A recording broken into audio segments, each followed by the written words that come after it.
నేను ఒకటే మిమ్మల్ని అందరినీ కోరుతున్నా, రాజకీయాల్ని కలుషితం చేసిన వ్యక్తి ఎవరు ఎవరు ఎవరు అలాంటి వ్యక్తిని ఓడించాలన్నా లేదా అని మిమ్మల్ని అడుగుతున్నా. ఓడిస్తామని ఒక సంకల్పం చేయండి, గట్టిగా చప్పట్లు కూడా చెప్పండి, సంకల్పం చేయండి. తమ్ముళ్ళు, ఆడబిడ్డలు గుర్తుపెట్టుకోవాలి.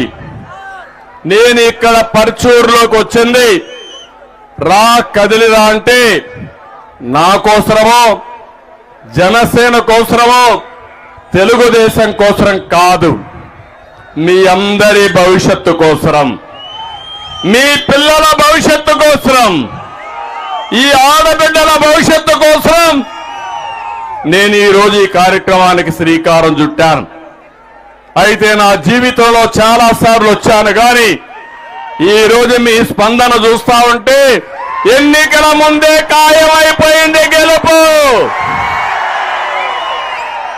అయితే టెక్నికల్ గా ఎన్నికలు జరగాలి కాబట్టి ఎన్నికలు జరుగుతాయి, కానీ అట్లని చెప్పి ఇంట్లో పడుకుంటే దుర్మార్గుడు రావణాసురుడు.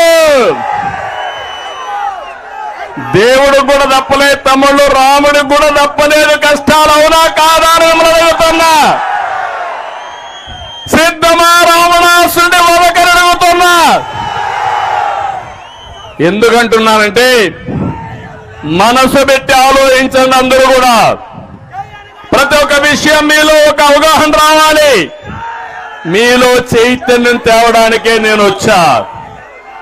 మీ యొక్క ఆలోచన విధానాన్ని, ఎందుకు వైఎస్ఆర్ కాంగ్రెస్ పార్టీకి ఓటేయకూడదు, ఓటేస్తే ఏమవుతుందో ఆలోచించే విధంగా చెప్పడానికే నేను ఇక్కడికి వచ్చా. ఇతను ఒక పని చేశాడు, ఒకసారి పాత రోజులు గుర్తుపెట్టుకోండి. తండ్రి ముఖ్యమంత్రిగా ఉంటే తండ్రిని అడ్డం పెట్టుకొని 43,000 కోట్ల రూపాయలు దోచేసిన వ్యక్తి. నేను చెప్పింది కాదు, సిబిఐ ఈడీ చెప్పే పరిస్థితికి వచ్చారు. అలాంటి వ్యక్తి జగన్మోహన్ రెడ్డి, అవునా కాదా అని మిమ్మల్ని అడుగుతున్నా. ఇంత రోజుకుంటే మనిషిలో మార్పు వచ్చిందా అని అడుగుతున్నా. ఊరు తిరిగాడు, మీకు ముద్దులు పెట్టి